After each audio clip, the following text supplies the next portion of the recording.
A family falls victim to a horrific crime. There was a large pool of blood on the floor. My daughter did not show up for school. She could be in danger herself. She could have been abducted by the killer. As police race to find both a missing person and a killer, a dangerous game of cat and mouse ensues. Unfortunately, while we were pinging the phone, the locations were delayed, and we did not know if he would survive or not. The search for the truth will ultimately unveil a sordid tale of desperation, and at its heart are two young lovers fueled by desire and rage. She felt like that's what she had to do to be with him. When you have a young couple that is so infatuated and willing to do anything and everything, tragedy can happen. I asked her, were you planning on doing that to me? And she told me yes. Danville, Kentucky is a small town nestled in the heart of the state. Danville was also home to Rhonda Raines, who was well known to her neighbors for her kind and generous spirit. Rhonda had a very outgoing personality. She was just a vibrant personality, never met a stranger. Rhonda was the light in the room. She was just a bubbly person. Raised in nearby Casey County, Rhonda married young and had 4 children, but her first marriage didn't last. And by her mid-30s, Rhonda found herself a single mother working hard to provide her kids with the best she could. She was very giving. She adored her children. Rhonda was in management. She worked at a factory that made magazines and had a very good position in where she worked and was very well liked.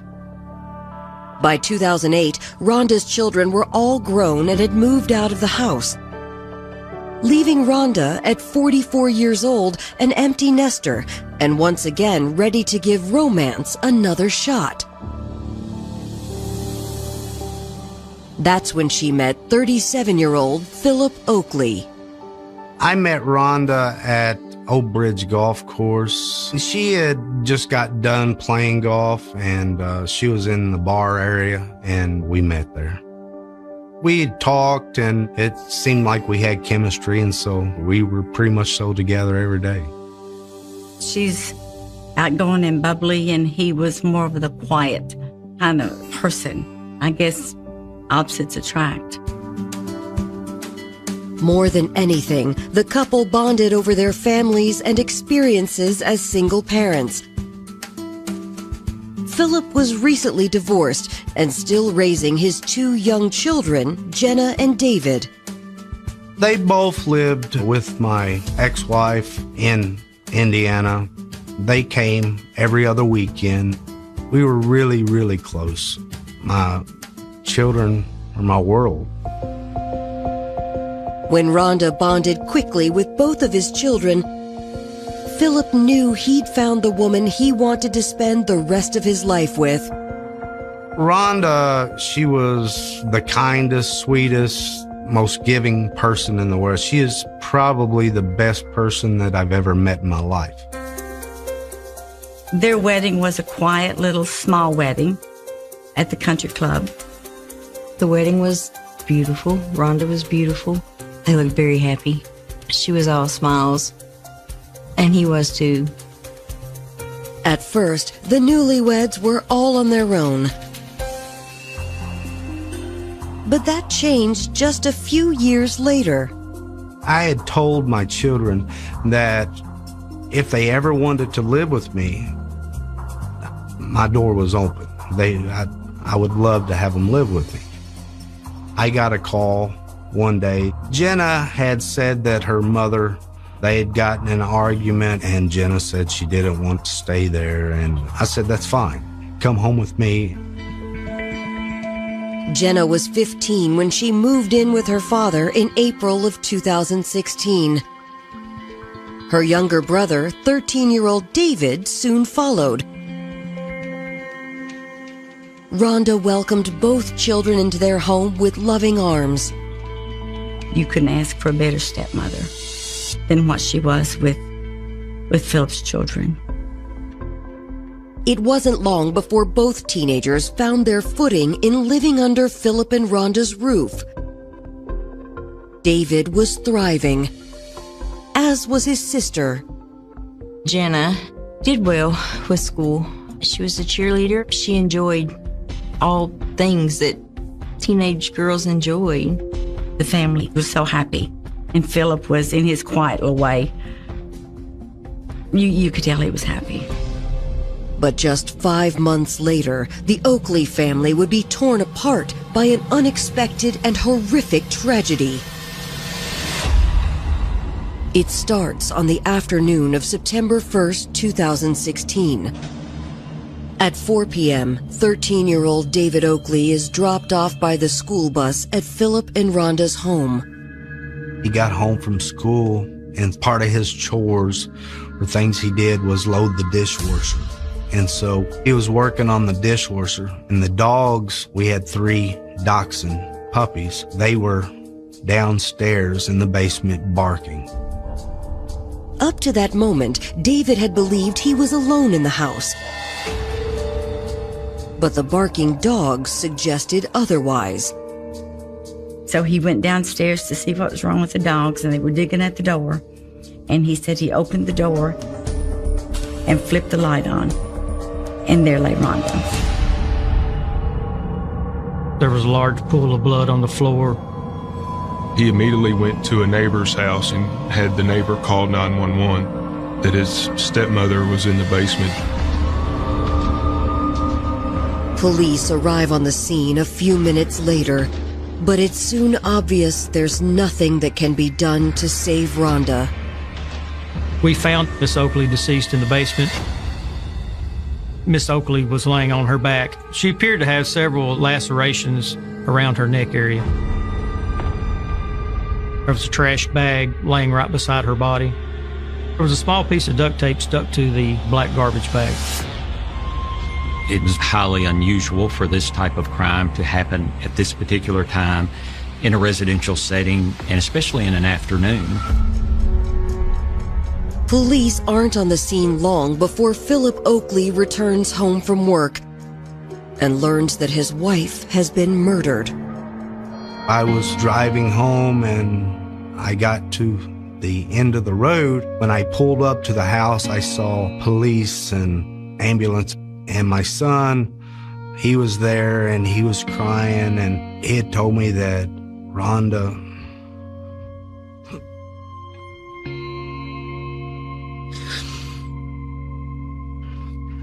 he had told me that Rhonda was gone.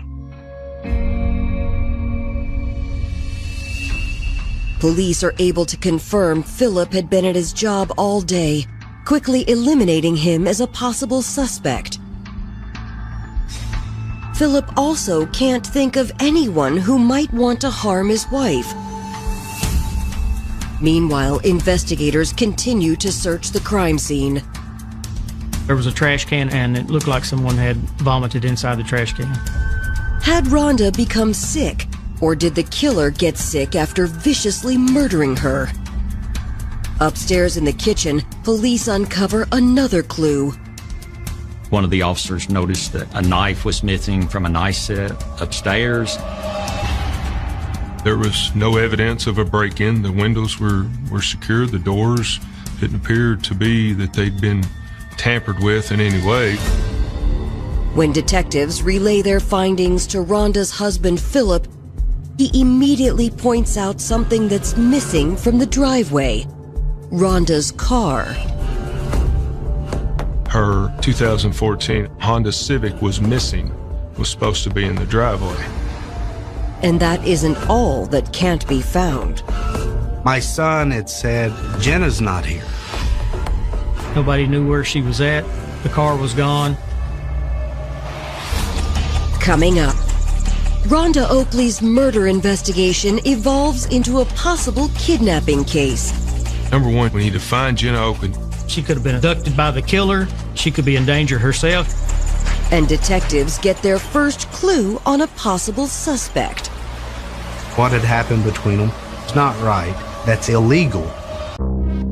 In Danville, Kentucky, 52-year-old Rhonda Oakley has been found stabbed to death in her home. A crime like this in Danville sends shockwaves completely through the community. And when detectives realize her stepdaughter, 15-year-old Jenna, and Rhonda's car are missing, they fear the worst is yet to come. All possibilities had to be looked at, and Jenna Oakley's kidnap or death was a possibility at that point. She was missing. Rhonda's husband and Jenna's father, Philip, tells police that Jenna may have been missing all day. I was at work on my first break. I got a message from the school. They said my daughter Jenna did not show up for school. At the time, Philip assumed Jenna had stayed home sick.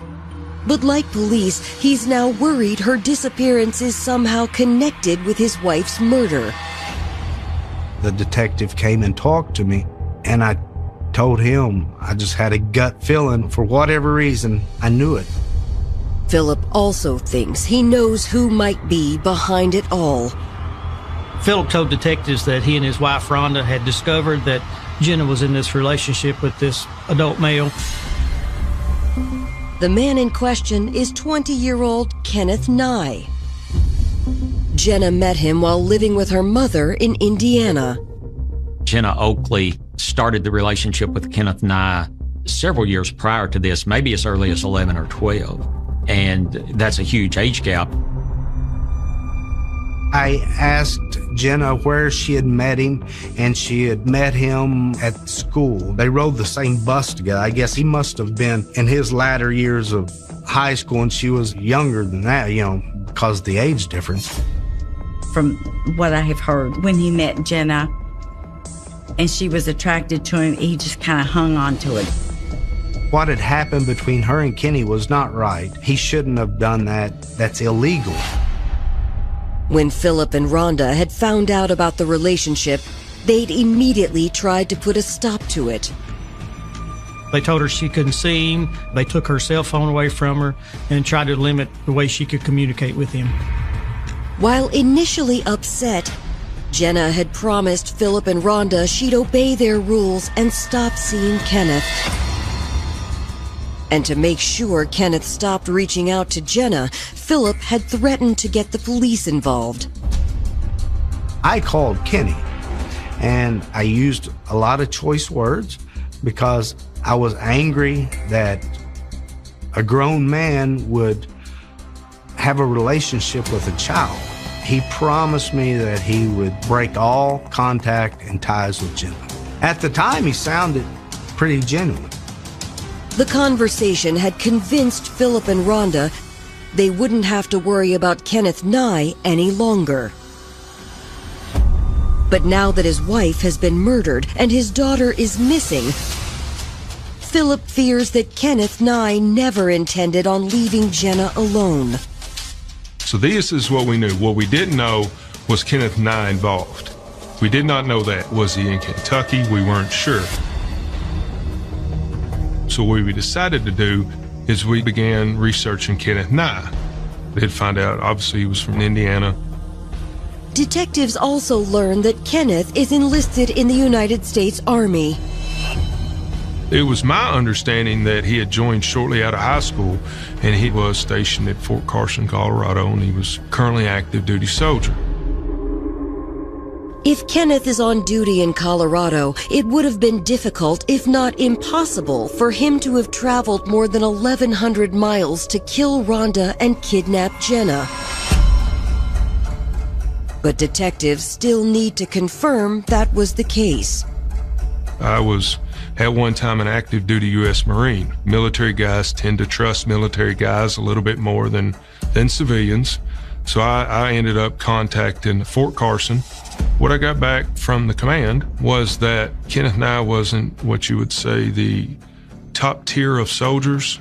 He had petitioned for a conscientious objector to be able to discharge from the military. Command tells detectives Kenneth wasn't morally opposed to the Army. He just wanted out as fast as possible.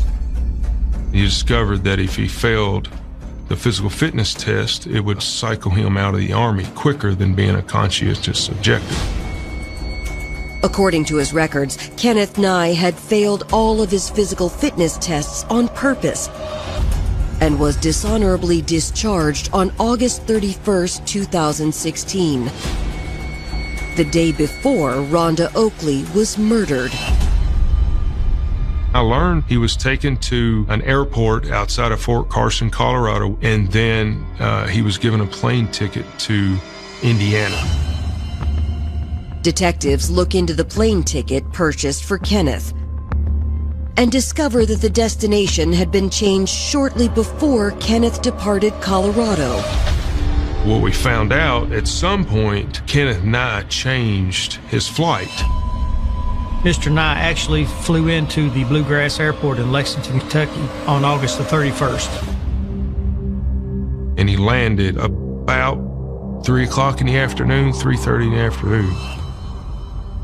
Lexington is only 40 miles from the Oakley's home in Danville, leaving detectives to surmise that Kenneth had traveled there to see Jenna, or even kidnap her. I actually contacted the Bluegrass Airport in Lexington, Kentucky. We obtained and then viewed the airport footage of him getting off the plane and walking through the airport. I tracked him through the airport and where he actually got into a taxi service. Detectives locate the driver of the taxi, who easily recalls the passenger from just a day before. He was talking to someone on the phone and said his name was Kenny and had just got out of the Army. The taxi driver looks up the drop-off location, and it is Philip and Rhonda Oakley's home address. Kenneth had told the driver that the Oakleys were old friends he'd come to visit. Kenneth and I actually told him to stop, that he wanted to surprise them, and then got out at the end of the road. Kenneth had been walking toward the Oakley's home as the driver pulled away.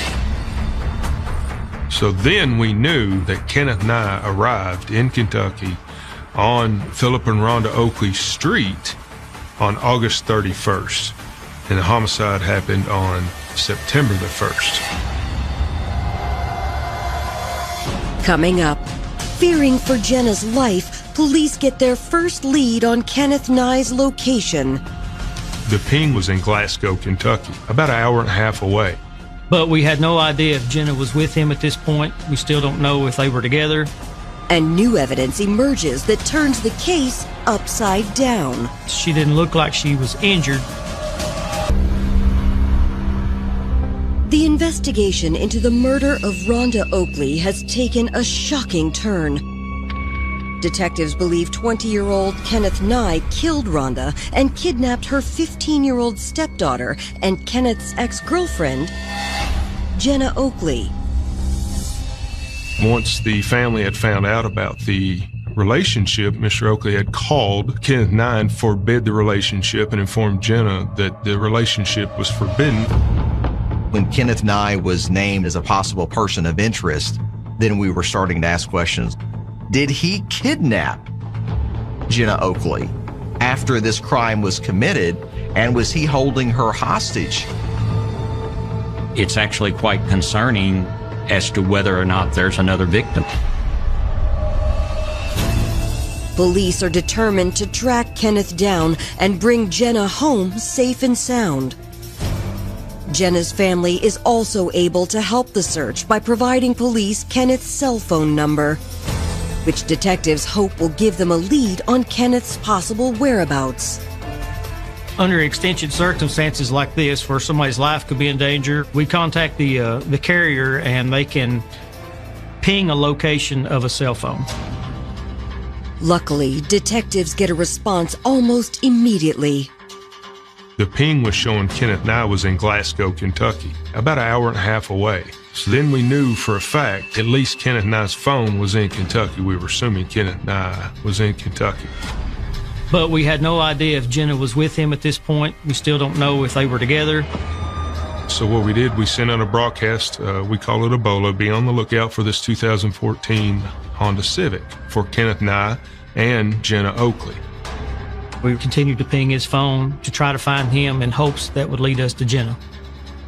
A little bit later, pinged again around Nashville, Tennessee, around I-65. So I kind of made an educated guess. Okay, so he's already traveled west. Now he's going south. Either he's going to continue south on I-65 or he's going to go west on I-40 from Nashville to Memphis. Detectives know they need to be one step ahead of Kenneth Nigh if they are going to apprehend him. But that is proving to be a problem. Unfortunately, while we were pinging the phone, the locations were delayed. To get a GPS coordinates on the phone has to be on and active. The cell phone company was saying the phone was coming online and then going back off. We were getting probably a 30 to 45 minute delay. So it was really frustrating.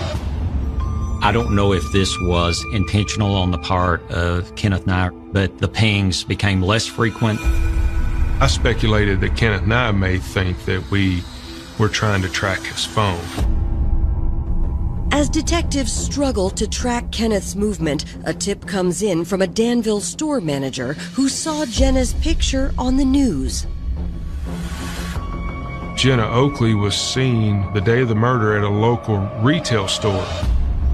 We obtained surveillance footage and we were able to actually see Jenna and Kenneth Nigh enter that store together. After the further and actually saw them walk to a white sedan, matching the description of Rhonda Oakley's vehicle.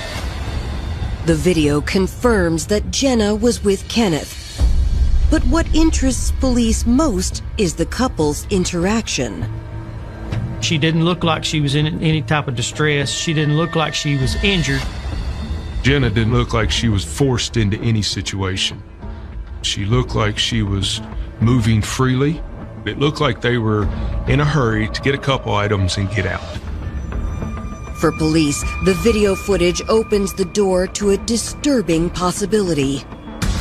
After seeing the surveillance video, we were starting to feel more confident maybe that Jenna was maybe not in danger, but she could possibly be a suspect in what happened to her stepmother, Rhonda Oakley. Surely a 15-year-old couldn't kill her stepmother. How in the world could that possibly happen? Coming up, police pick up the couple's trail more than 1,000 miles away. I was anxious to get out there and get her. But will Kenneth give up without a fight? I got pretty scared, so I did pull my firearm. That was a shot in the gut.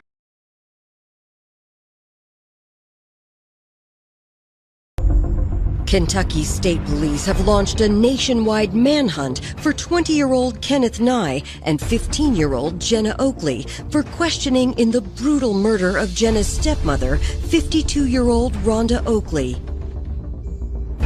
We were still not clear exactly what role Kenneth Nigh was playing in maybe some type of coercion to have her come along. Detectives are tracking the couple's movement by pinging Kenneth's cell phone. Now we're in their second day. We're getting locations every 2 or 3 hours. They were traveling west on I-40. The pinging of the phone indicated a route taken through Tennessee, through Arkansas, through Oklahoma. This was an on-again, off-again contact. We weren't sure where they were going, but we knew the direction. We kept issuing out bolos for this vehicle. Detectives also keep Rhonda and Jenna's family updated. They found pretty quickly that Jenna was with him on her own volition. He wasn't holding her hostage. That was one of the hardest times of my life. There were a lot of mixed feelings about this. Some people thinking she is a suspect. Some people thinking she was the victim. They were pretty sure that they weren't looking for a missing child. Though we didn't know who did it. Did he do it? Did she do it? Jenna's family also helps the investigation by uncovering an important new clue. While searching Jenna's bedroom, they find her journal, and what the teenager had written inside is both illuminating and deeply disturbing. A lot of the journals, she sounded like an older girl. She talked about her relationship with Kenneth, and they were so in love, and they were going to get married. It's clear that Jenna's feelings for Kenneth had never wavered, even after her father and stepmother had forced them to break up. It was quite obvious that she had an ongoing romantic relationship with Kenneth Nigh. It continued even with Philip Oakley's best efforts to stop that contact.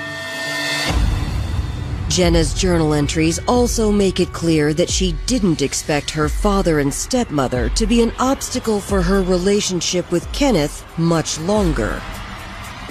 She wrote, "My family's going to be dead soon." There was an entry that indicated that Jenna had thoughts of killing not only Rhonda Oakley, but possibly her father and her brother. Jenna had wrote that she hated me and hated Rhonda, but it didn't matter how bad she hated us because we were going to be dead soon. Police aren't sure why Jenna and Kenneth didn't follow through with the plan to murder the rest of her family. What the journal entries make crystal clear, however, is that 15-year-old Jenna Oakley is nothing short of a cold-blooded killer. It made me physically ill. Rhonda took care of her. Rhonda took her shopping. Rhonda took her to cheerleading and took her to school, to her school events.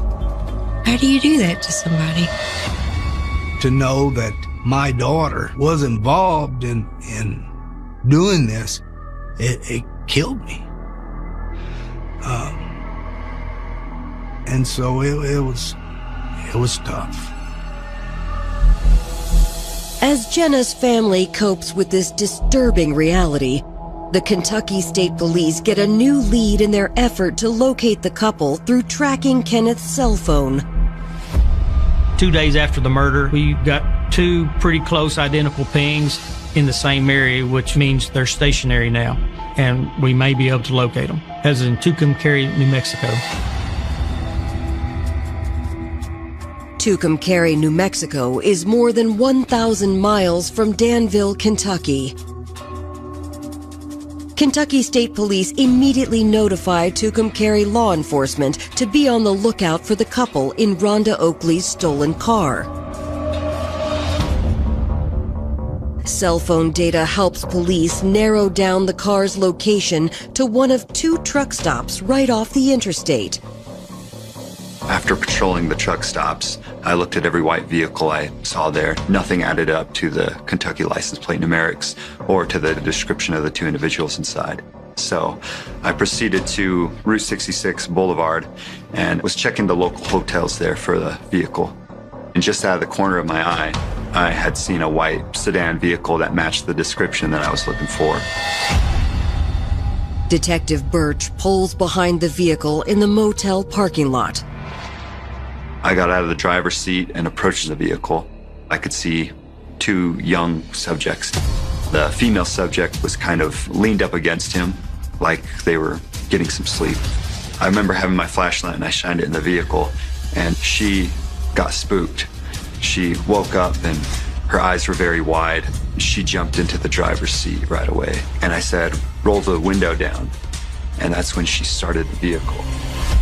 That's when I got pretty scared. So I did pull my firearm for precaution, and I kept it pointed towards the ground, but I kept it close. When Kenneth saw my firearm drawn, that's when he started talking to her. I think he told her to turn the vehicle off because she shut the vehicle off. He looked like he had been caught. When he stepped out of the vehicle, he did it very calmly, showing his hands. Jenna Oakley complied, but she was agitated.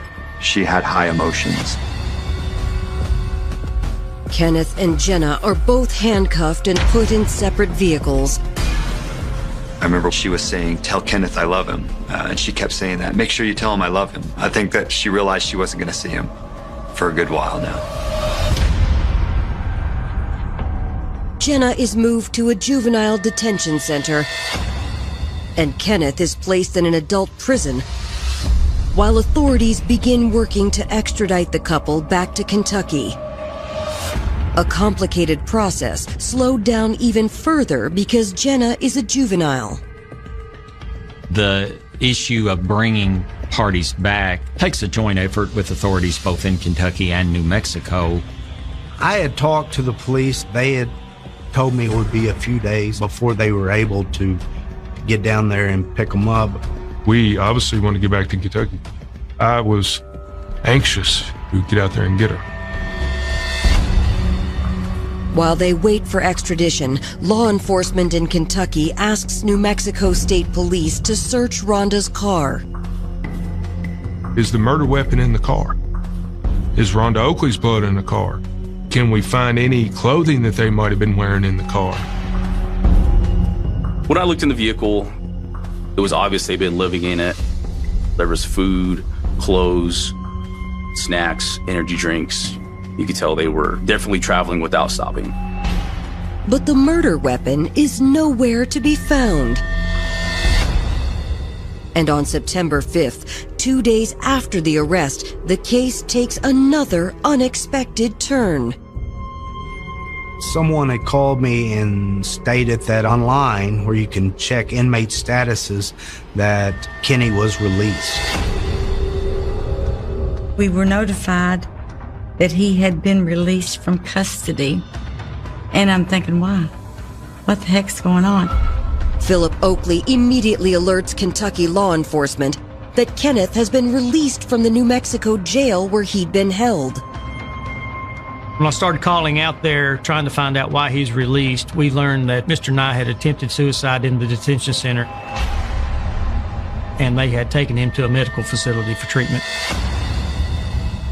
Mr. Nigh did use a blanket that was tied to a hook on the wall and hung himself from that hook using the blanket.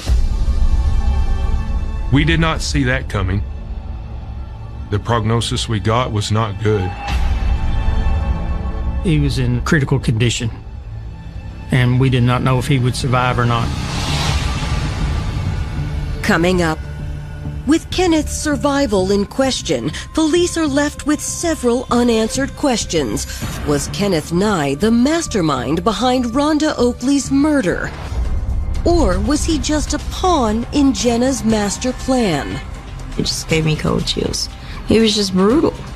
It's hard to describe. You just can't get your head around it.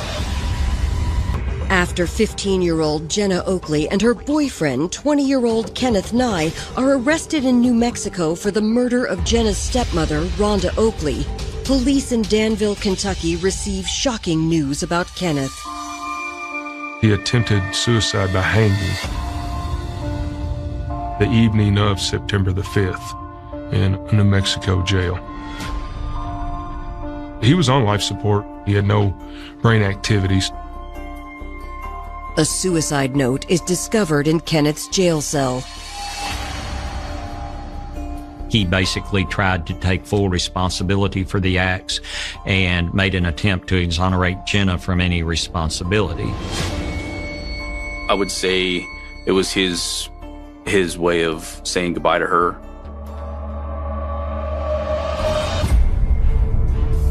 Was Kenneth telling the truth? It's hard to reconcile his claim with Jenna's chilling journal entries. The way that she was portraying her emotions out on paper was saying she wasn't concerned about her family not approving of their relationship because her family would be dead soon. We start leaning towards premeditation. Kentucky police will have to wait until Jenna is in their custody to question her. Finally, on September 12th, 9 days after her capture, investigators get the green light to extradite Jenna from New Mexico back to Kentucky. At this point, Jenna had no idea that Kenneth Nigh had attempted suicide, and we did not tell her that Mr. Nigh had attempted suicide. And we just sat down with Jenna and advised her of Miranda warning. She agreed to speak with us. Jenna confirms what her journal suggested, that she and Kenneth never ended their relationship after her parents forbade her from seeing him. Jenna was still communicating with Kenny through a friend's phone at school. When detectives asked Jenna about the events of September 1st, she admits that Kenneth had secretly spent the night with her in her bedroom the night before her stepmother's murder. The next day, September the 1st, Philip went to work, and Jenna said she wakes up and doesn't go to school. Her and Kenneth stayed there all day, downstairs, and then it got to be around 3:30, and she heard footsteps upstairs. Rhonda came home early. So Rhonda comes downstairs into the basement. Kenneth Nigh hides in her bedroom, and Rhonda begins questioning her, why you didn't go to school, what's going on? And the questioning turns into a really heated argument, and Jenna grabs Rhonda. They get into a struggle, and Jenna is trying to choke Rhonda. And Kenneth comes out of the bedroom, grabs Rhonda from behind and puts her in a chokehold, and then Rhonda passes out. They drag Rhonda into the other bedroom, and Jenna retrieves the knife and stabs Rhonda 4, 5, 6 times in the neck. And she starts bleeding really bad. Rhonda dies, and they cover her mouth with duct tape and cover her face with a plastic bag. Police are stunned by Jenna's confession. She claims Kenneth had also been disturbed by what she had done. She said after they killed Rhonda that Kenneth and I had got sick and threw up in a garbage can. Which matches crime scene the day of the homicide. We found vomit in the trash can. Jenna confirms the murder weapon had come from the knife block in the kitchen, and that she disposed of it shortly after they hit the road. She said while she was on 127 in Kentucky, they stopped at a fast food chain, and while they were walking in, she threw it in the trash can. When you talk to juveniles, a lot of times they'll break down and cry, or they'll get emotional. During Jenna's interview, I didn't get that vibe. I didn't get that remorse. I didn't get that compassion. I just felt cold in the air. To me, it means that she had it all planned out. She knew exactly what she was going to do, and she just needed to let Kenny know. At that time, it's my understanding Jenna did not know the condition of Kenneth Nigh, which I believe might have been relevant to her statement. She gave a statement basically accepting responsibility for committing the crime and actually downplayed Kenneth Nigh's role.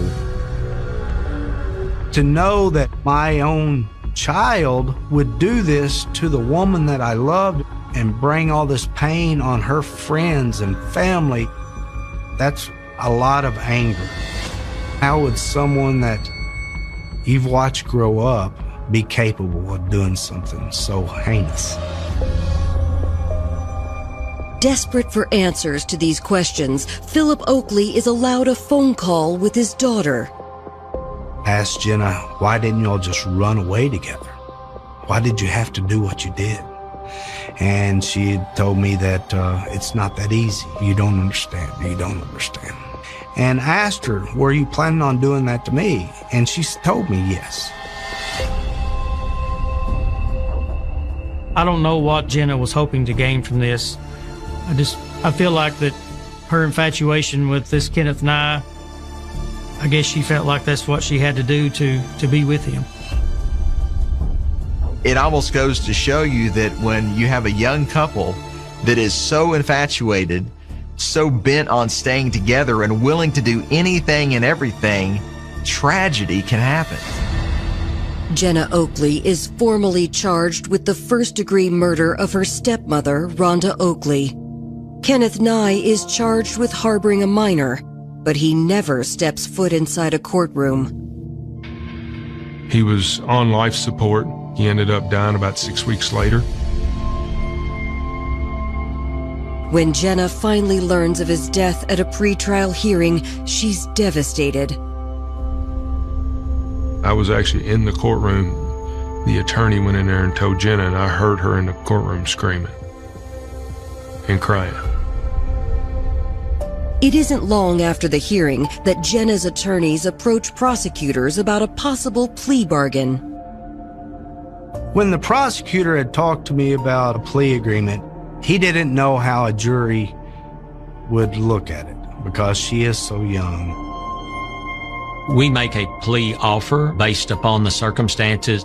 That offer was a plea to a manslaughter in the first degree with a 10-year sentence. On top of that, there was another 5-year sentence for the theft of the car to reach a total sentence of 15 years. I cannot tell you how very sorry I am for all of the pain, hurt, anger, and frustration that it has caused. She did make a statement to the court saying that she was sorry. That's the first time that I'd ever heard Jenna say, I'm sorry about anything to do with this. And I think she only said that because she was trying to get a lighter sentence, trying to get some leniency from the court. Whatever Jenna's intentions may have been, the judge ultimately sentences her to the maximum 15 years. But many, including Jenna's own family, believe that justice was not served. The plea bargain was horrible. We all were shocked that they were willing to drop it to manslaughter. It was so thought out and planned and calculated, and I don't think the sentence fit the crime. I absolutely disagreed with 10 years for the murder and 5 years for stealing the car. I thought Rhonda deserved better than that. Do I think she should have got way more time? Yes. You know, why does she deserve a shorter amount of time? Because she's my daughter. You know, I've always told my children, there's consequences in life to your actions. Rhonda can never come back and see her grandkids. Rhonda can never come back and have a birthday. But yet Jenna, at some point, she's going to be out of prison. Why is that fair? Rhonda did not deserve this. Rhonda was just a tremendous human being. She was just a spectacular person.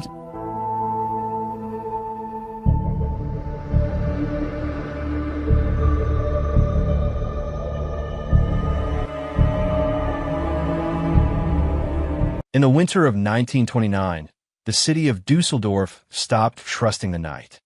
Parents who once allowed their children to walk home alone now waited anxiously at windows long after sunset, scanning empty streets beneath weak yellow lamps.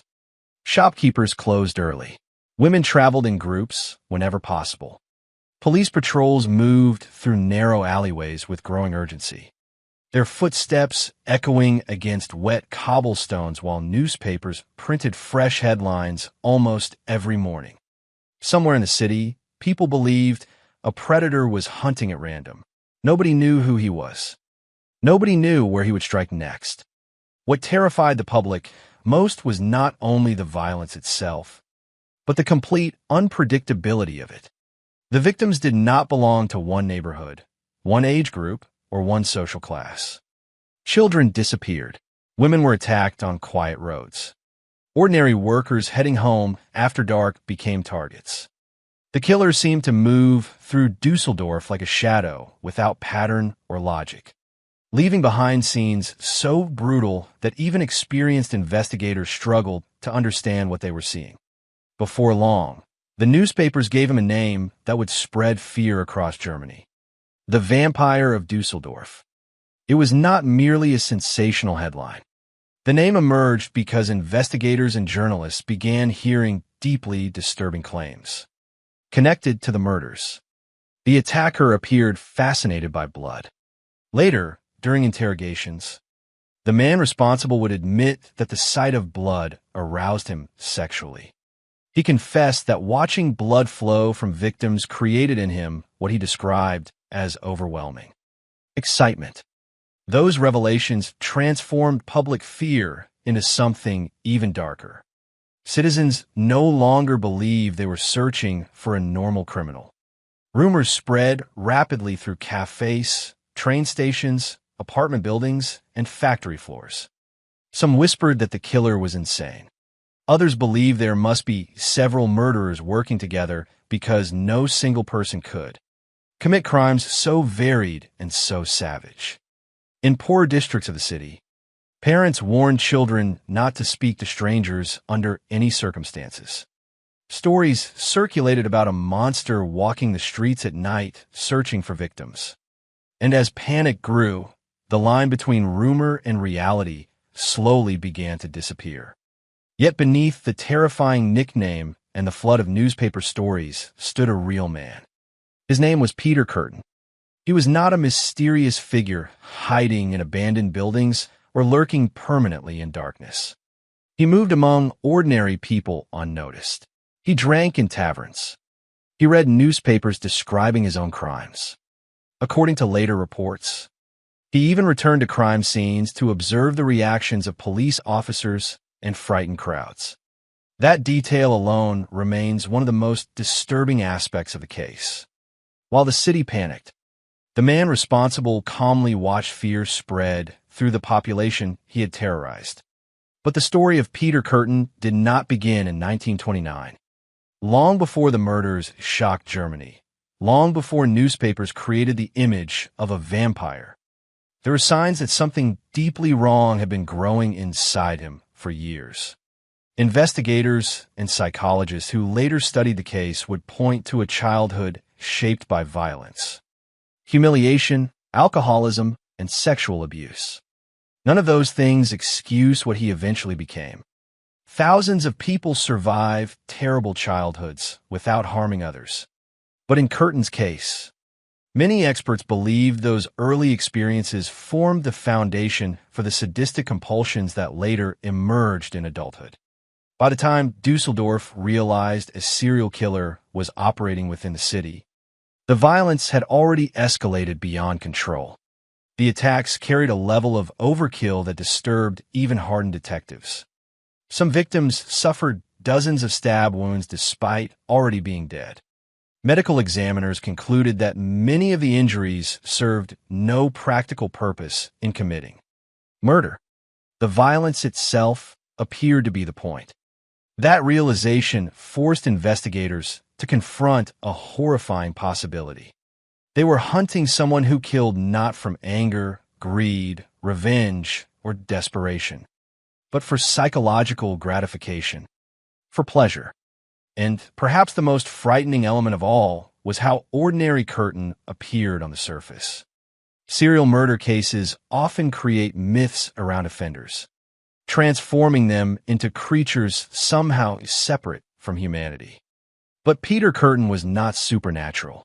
He was a human being capable of blending into everyday life while hiding compulsions so violent that entire communities became trapped in fear.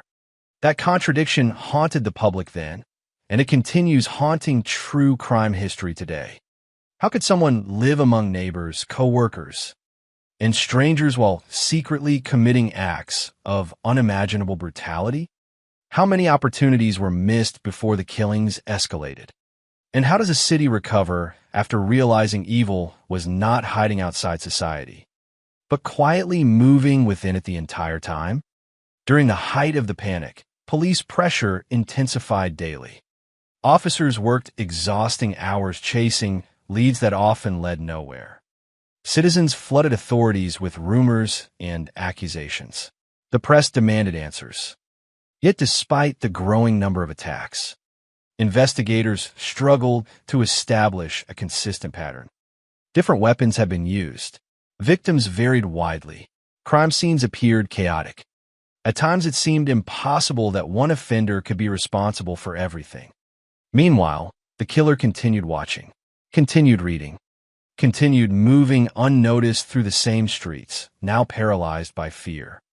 The case would eventually become one of the most infamous serial murder investigations in European history, not only because of its brutality, but because it forced criminologists and psychologists to examine the relationship between violence, sexuality, compulsion, and public terror in ways few previous cases had done before.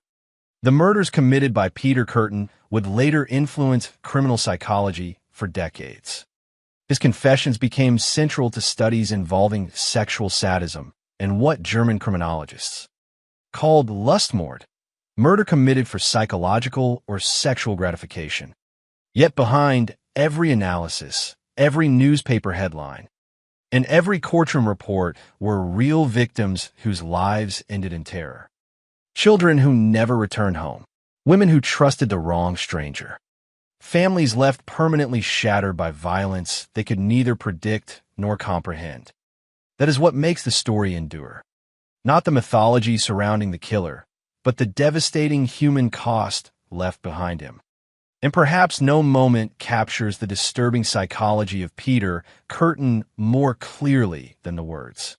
He reportedly spoke before his execution in 1931. Facing death by guillotine, he asked a question so grotesque, so detached from ordinary human fear, that it stunned those who heard it. He wondered whether, after his head had been severed, he would still be able to hear the sound of his own blood rushing from his neck. Even at the very end, blood remained at the center of his thoughts. The statement cemented his reputation in public memory as the vampire of Dusseldorf. But it also revealed something else, a mind so consumed by violent obsession that even death itself became, to him, another source of fascination. And that leaves us with the central question at the heart of this case. How does a human being become capable of that kind of thinking? To answer it, we have to go back long before Dusseldorf fell into fear, back to a violent childhood, back to the early signs that were ignored, back to the making of Peter Curtin, long before the newspapers called him the vampire of Dusseldorf, before police patrols filled the streets at night and citizens locked their doors in fear. Peter Curtin was simply another child growing up inside poverty and violence in late 19th century Germany. He was born in 1883 into a household that investigators and criminologists would later describe as deeply unstable and abusive. The family lived in extreme hardship, struggling financially while existing under the constant shadow of fear created by Curtin's father, an alcoholic whose brutality shaped nearly every aspect of domestic life. Accounts from later investigations described a home where violence was ordinary. Physical abuse was common. The children reportedly witnessed horrifying acts committed against their mother, including sexual violence inflicted openly within the household. Years later, Curtin's father would also be arrested for sexually abusing his own daughter. Even by the standards of an era in which domestic abuse was often hidden and rarely discussed publicly, the environment surrounding the Curtin family stood out as exceptionally disturbing. Modern discussions about violent offenders often struggle with an important question: how much responsibility belongs to personal choice, and how much can be traced to childhood trauma? In the case of Peter Curtin, investigators and psychologists never suggested that abuse alone created a serial killer. Countless people endure terrible childhoods without ever harming another human being. But the atmosphere surrounding Curtin's upbringing mattered because it normalized cruelty during his earliest years. Violence was not an occasional event in that household. It was woven into everyday life. Fear became routine. Humiliation became routine. Suffering became routine. For a child already vulnerable to psychological disturbance, those experiences may have helped shape a deeply distorted understanding of power, control, and human pain.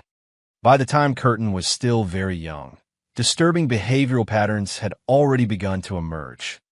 According to later reports and confessions, he developed a fascination with blood early in life. He reportedly tortured animals and derived emotional excitement from watching them suffer. Criminologists examining the case years later identified this behavior as one of the clearest early warning signs. Animal cruelty alone does not automatically predict future homicide, but in many severe violent offender cases, Investigators later uncover histories involving escalating acts of cruelty carried out long before crimes against humans begin. In Curtin's case, the connection between violence and psychological gratification appeared to develop unusually early. He was also known for theft and arson during childhood. Setting fires became another recurring behavior connected to excitement and control. There is something deeply unsettling about these details because they reveal not simply rebellion or juvenile delinquency, but repeated attempts to create destruction for emotional stimulation. Investigators later believed that Curtin increasingly associated fear and suffering with pleasure. Over time, those impulses would evolve into something far more dangerous. One of the most disturbing claims Curtin made during later interrogations involved the deaths of two boys during his childhood. He allegedly admitted that when he was around 9 years old, he caused 2 children to drown. At the time, authorities believed the deaths were accidental, and no suspicion focused on Curtin. Whether investigators fully understood the truth remains impossible to know. But the confession itself horrified those studying the case because it suggested that homicidal impulses may have existed decades before the murders that later terrorized Dusseldorf. If the confession was accurate, then Peter Curtin's violence did not suddenly emerge in adulthood. It had been growing quietly since childhood, hidden beneath the surface of ordinary life. And that hidden quality became one of the defining features of the man he would become. Because outwardly, Curtin often appeared capable of functioning normally in society. He did not present himself as a monstrous figure wandering visibly outside civilization. He blended in. He worked. He socialized. He moved through public spaces without attracting immediate suspicion. That contradiction would later become central to the fear surrounding the case. People wanted to believe evil looked unmistakable. But Peter Curtin demonstrated something far more frightening. A person capable of extraordinary brutality could also appear calm, ordinary, even polite. As Curtin entered adulthood, the darker elements of his psychology did not disappear. They intensified. The fascination with blood and violence evolved into sexualized sadism. According to later confessions, the sight of blood became directly linked to sexual arousal. Investigators would eventually conclude that violence itself had become psychologically inseparable from gratification in his mind. This was not murder driven by financial motive, revenge, or spontaneous rage. The violence fulfilled compulsions rooted deeply inside him. Understanding that distinction became essential for criminologists studying the case later. By the early 20th century, Germany itself was changing rapidly. Industrial cities like Dusseldorf expanded with growing working-class populations. Factories, rail systems, taverns, and crowded residential neighborhoods created busy urban environments filled with strangers passing each other daily. For most citizens, life revolved around ordinary concerns: work, family, survival, and recovery from economic hardship. Children played in streets and courtyards. Women traveled through parks and roads connecting industrial districts. Workers returned home late after exhausting shifts. These routines created the rhythm of everyday life inside the city. And it was precisely within that ordinary world that Peter Curtin would eventually hunt. One of the most tragic aspects of serial murder cases is the randomness experienced by victims. Looking backward through history, people often search for clues or warning signs that might have prevented tragedy. But for victims living in the moment, life usually appears entirely normal until the instant danger arrives. The future victims connected to Curtin's crimes were not participating in reckless behavior or entering obviously dangerous situations. They were children walking familiar routes, women speaking to someone who seemed harmless, ordinary citizens existing within routines they had followed countless times before. The randomness amplified public terror because it suggested that anyone could become a target. Yet before Dusseldorf entered its most violent period, there was already a major warning sign in Curtin's history. In 1913, years before the Panic of 1929, he committed what is widely regarded as his first confirmed murder. According to reports later connected to the case, Curtin entered near Mulheim intending to steal money. During the burglary, he encountered a sleeping child named Christine Klein. The attack that followed revealed an extraordinary level of violence. He strangled and stabbed the girl repeatedly before fleeing the scene. But perhaps the most psychologically revealing detail came afterward.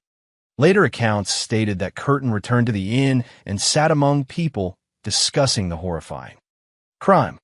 He drank while listening to conversations about the murder he himself had committed. Investigators later believed he derived satisfaction not only from the violence itself, but from observing fear and confusion spreading through others. That emotional thrill, the secret knowledge that he alone understood the truth while everyone else speculated helplessly, became an important part of his psychological pattern. Yet even after that killing, Peter Curtin remained free. Years passed. Life in Dusseldorf continued.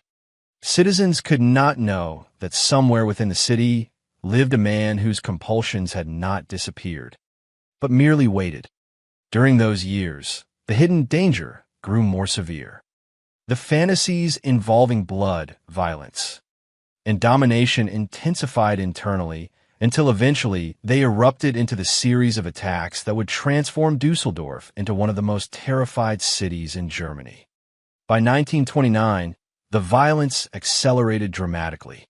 Victims appeared from multiple social backgrounds and age groups. The attacks became more frenzied. Newspapers struggled to keep up with the growing fear spreading through the population. Parents warned children not to travel alone after dark. Police increased patrols. Rumors circulated daily. But perhaps the most haunting aspect of this period was how ordinary life still continued alongside. The terror. Trains still arrived each morning. Workers still filled factories. Restaurants still served customers. Children still laughed in schoolyards. Human beings have an extraordinary ability to continue living even while fear surrounds them. And somewhere among the crowds moving through Dusseldorf streets during those months walked Peter Curtin, appearing outwardly no different from anyone else. The victims whose lives would later become part of this case were individuals with futures abruptly stolen from them. Some were children whose names appeared briefly in newspapers before becoming part of criminal history. Others were women who trusted someone they believed harmless. In many true crime cases, the notoriety of offenders overshadows the people harmed by them. But understanding the atmosphere of Dusseldorf before the murders means remembering that these victims existed first as ordinary human beings, not simply as names connected to violence. They lived within families and communities that would never fully recover from what happened. And as the attacks escalated, one terrible realization slowly began spreading through the city. The predator responsible was not stopping. He was becoming more confident, more compulsive, more dangerous. Soon, Dusseldorf would enter the bloodiest stage of the nightmare. The city still did not know his name, but Peter Curtin was already watching, waiting, and preparing for the violence that would make him infamous across Europe. By the time Dusseldorf entered 1929, fear was no longer an abstract possibility. It had become part of everyday life. Newspapers carried reports of violent attacks with alarming frequency, and citizens began changing their routines in ways both subtle and dramatic. Parents stopped allowing children outside after dark. Women avoided isolated streets and parks. Conversations in cafes and taverns increasingly turned toward rumors of a killer moving through the city. Nobody understood exactly who the attacker was or why the crimes appeared so chaotic. But one fact became impossible to ignore: the violence was escalating. The attacks connected to Peter Curtin did not follow a simple pattern that investigators could easily predict. Some victims were children, others were adult women. Some attacks appeared spontaneous, while others suggested planning and manipulation. Different weapons were used, including knives, scissors, and hammers. Certain victims were strangled.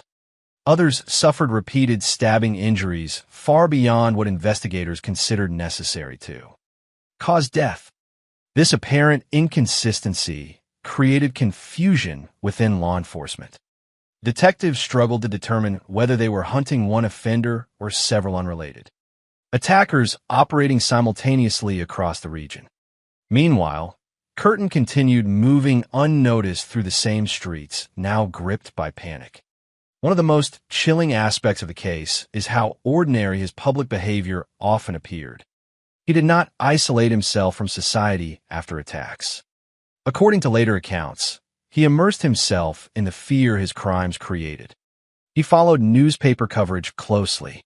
He reportedly revisited locations connected to the murders in order to watch public reactions and police activity. The terror spreading across Dusseldorf was not an unintended consequence of his violence. Investigators later concluded that the fear itself became part of the gratification he experienced. Long before the public knew the nickname, the Vampire of Dusseldorf, there had already been warnings hidden in Curtin's past. In 1913, years before the citywide panic, he committed what investigators later identified as his first confirmed murder. The victim was a young girl named Christine Klein. According to reports connected to the case, Curtin entered near Mulheim intending to steal money. The burglary itself appeared opportunistic rather than carefully planned. But inside the building, he encountered Christine asleep. What followed revealed an extraordinary level of violence that investigators would later recognize as consistent with the compulsions driving his later crimes. He attacked the child by strangling and stabbing her repeatedly. The brutality shocked the community. But what happened afterward disturbed investigators even more once Curtin eventually confessed, instead of fleeing permanently or hiding in fear after the murder.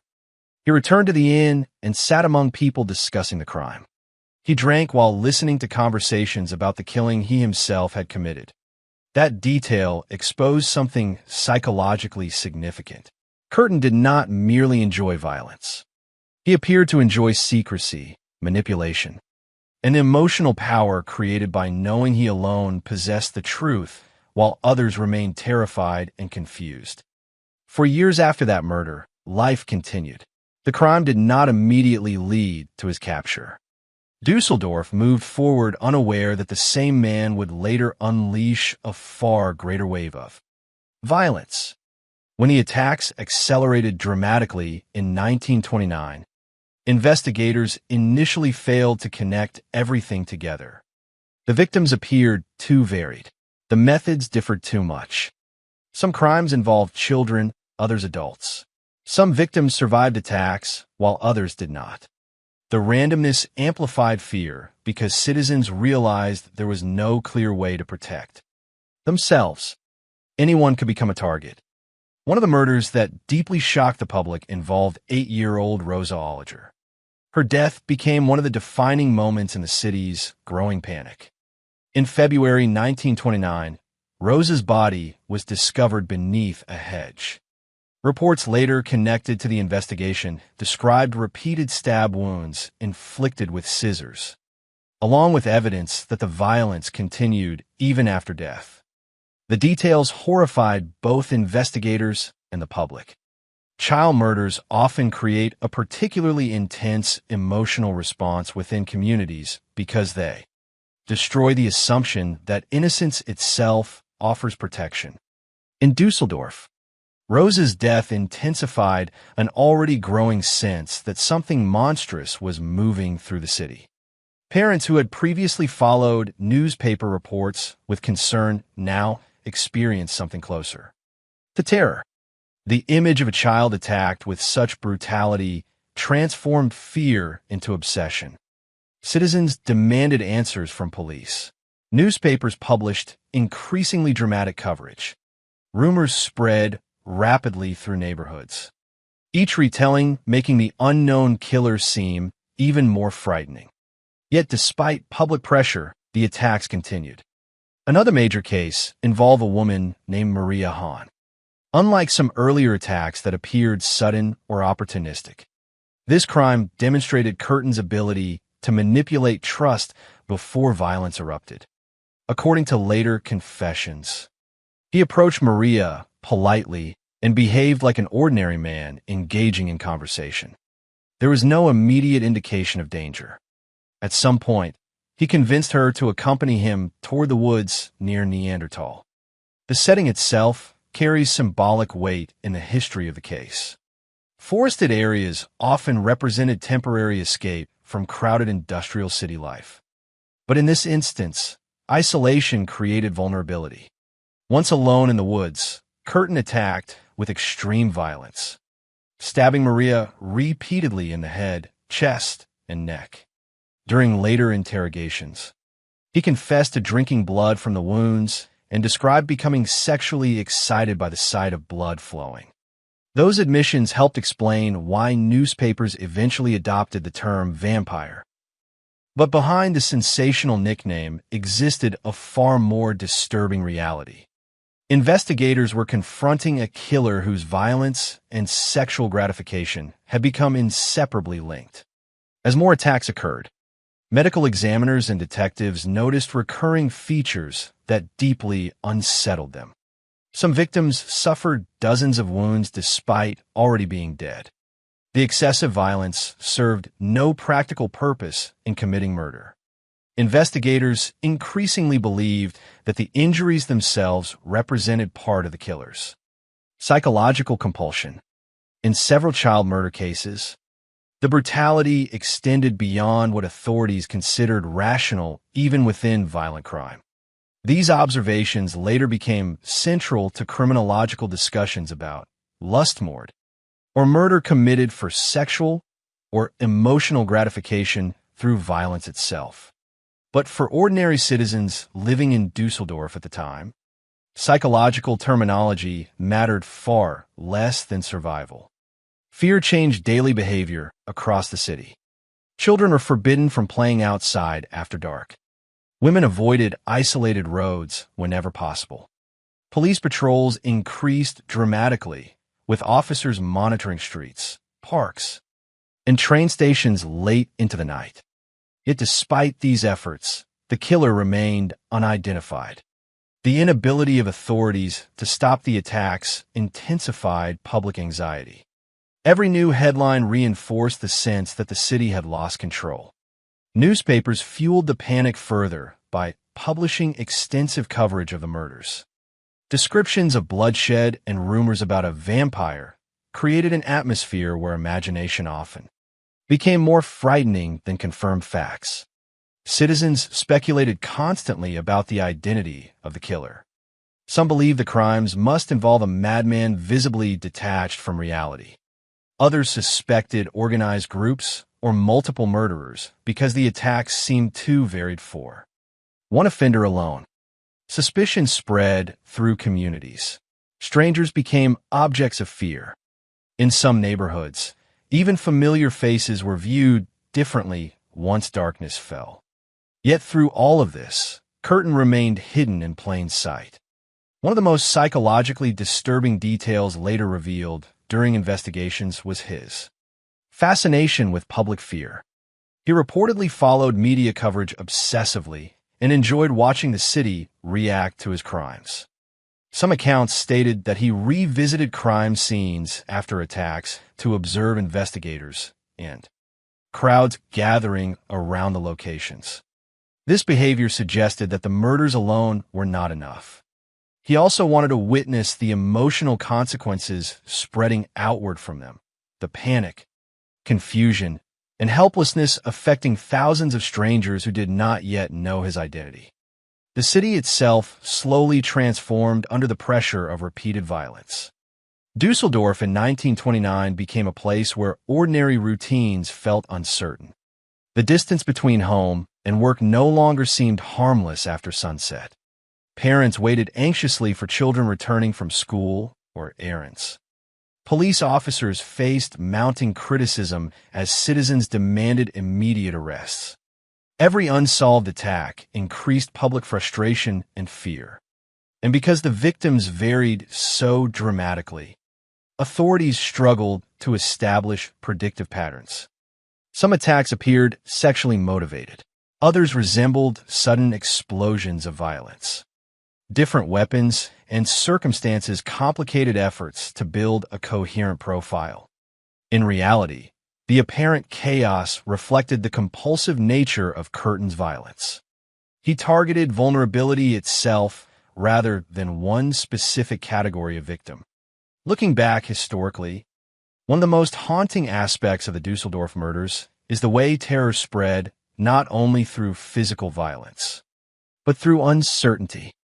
Citizens could not determine where danger existed because the killer moved unpredictably between victims and locations. Fear became psychological as much as physical. People began imagining threat everywhere. Every dark street carried possibility. Every unfamiliar face inspired suspicion. And while the public searched desperately for explanations, the man responsible continued watching from within the same frightened city. The attacks connected to Peter Curtin eventually became some of the most infamous crimes in German history, not simply because of brutality, but because they exposed how vulnerable society could become when confronted with apparently motiveless violence.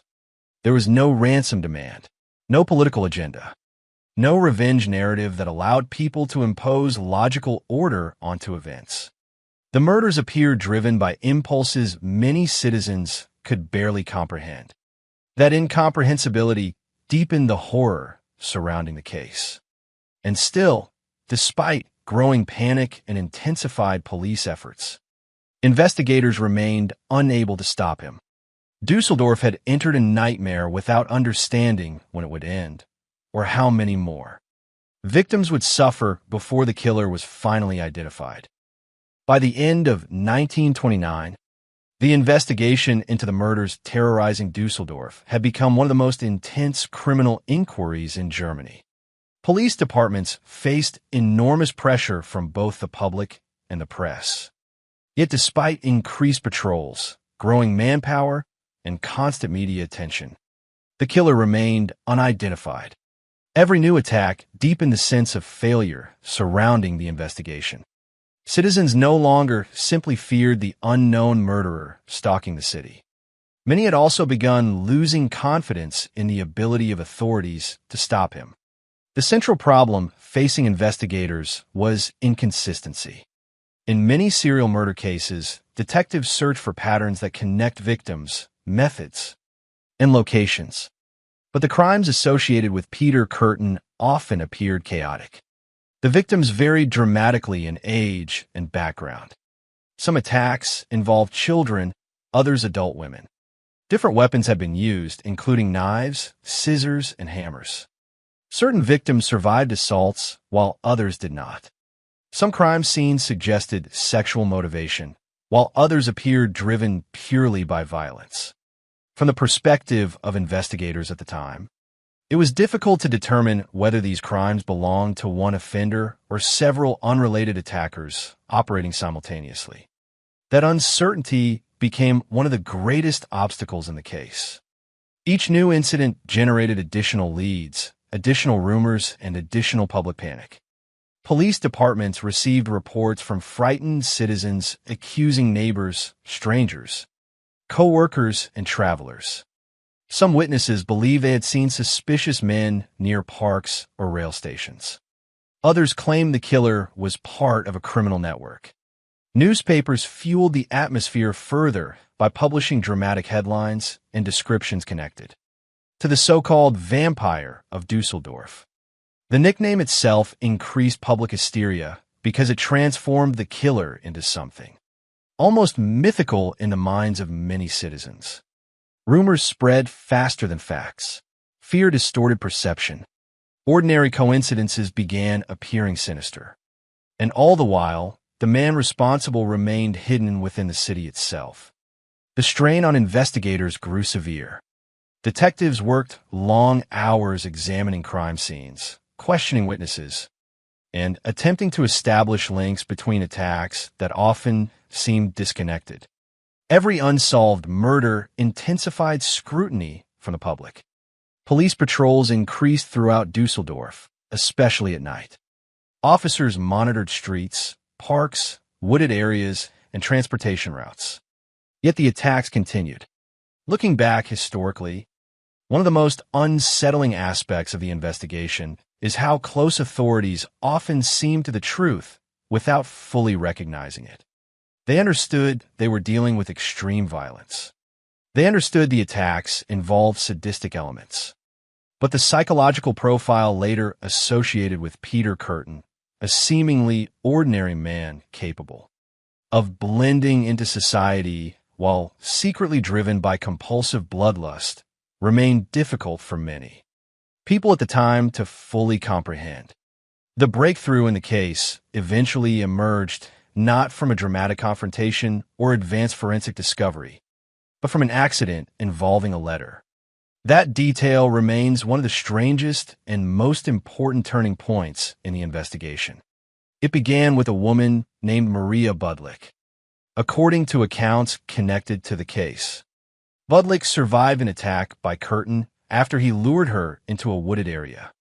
Unlike many victims, she escaped with her life. Survival in cases involving serial offenders often becomes critically important because it provides investigators with direct testimony about the attacker's behavior, appearance, and methods. Yet surviving violent assaults also leaves victims carrying enormous trauma. Attempting to describe such experiences can be psychologically overwhelming, especially when fear, confusion, and shock remain fresh. After the attack, Maria Budlick reportedly wrote a letter describing what had happened to her. The letter was intended for a friend. At first glance, nothing about that act seemed extraordinary. A survivor attempting to process trauma by sharing her experience privately is deeply human. But fate intervened in an unexpected way. The letter was misdelivered and eventually reached police investigators instead. That mistake changed the entire direction of the case.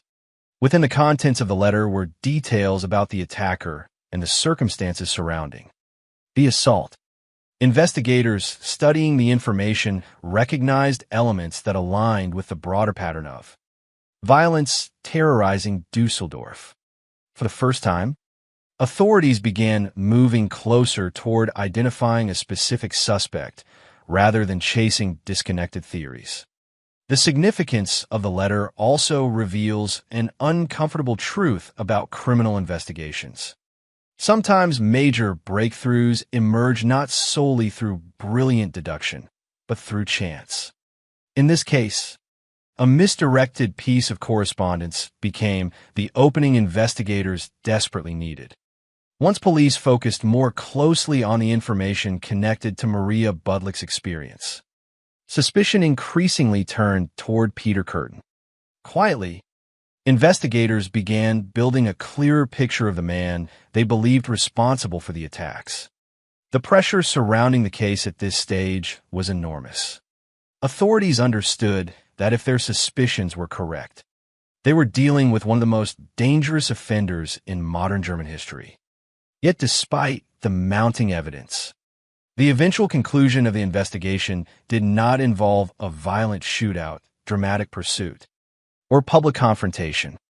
Instead, the final unraveling of Peter Curtin's freedom revealed another disturbing aspect of his psychology: his extraordinary emotional detachment. According to reports later connected to the case, Curtin became aware that investigators were closing in on him. There was a reward being offered related to the murders. And in one of the strangest details of the investigation, he reportedly told his wife that she should surrender him to authorities in order to claim the reward money. The statement shocked investigators because it reflected a level of cold practicality almost impossible for ordinary people to understand. By this stage, Curtin had already allegedly committed numerous murders and attacks. Entire communities had lived under fear because of his actions. Yet when capture appeared inevitable, he approached the situation with apparent calmness, even encouraging his own betrayal if it could provide financial benefit. His wife eventually cooperated with police, and investigators moved toward arrest. Unlike the panic that had defined the months leading up to this moment, the actual capture itself unfolded without dramatic public spectacle. There was no cinematic chase through dark streets, no final desperate attempt to escape. Instead, the arrest represented the quiet collapse of a hidden identity that had survived for years beneath the surface of ordinary life. For citizens of Dusseldorf, the news brought a mixture of relief, disbelief, and exhaustion. After months of terror, authorities were finally claiming they had identified the man responsible. Yet even then, some people struggled to accept the idea that one individual alone could have committed so many attacks across such a wide range of victims and locations. The scale of violence had seemed almost beyond comprehension. Once in custody, however, Peter Curtin began confessing. And those confessions transformed the investigation from a search for an unknown killer into one attempt to understand one of the most psychologically disturbing offenders investigators had ever encountered. He admitted to multiple murders, attempted murders, sexual assaults, and acts of arson. More horrifying still were his descriptions of the emotional and sexual gratification he experienced from bloodshed itself. Investigators who listened to these confessions found themselves confronting not only the facts of violent crime, but the terrifying reality that some of the acts had been committed purely to satisfy compulsions rooted in sadism and blood fixation. The case also exposed the limitations of investigative methods available during that period. Modern forensic science, behavioral profiling, and centralized criminal databases did not yet exist in forms recognizable today.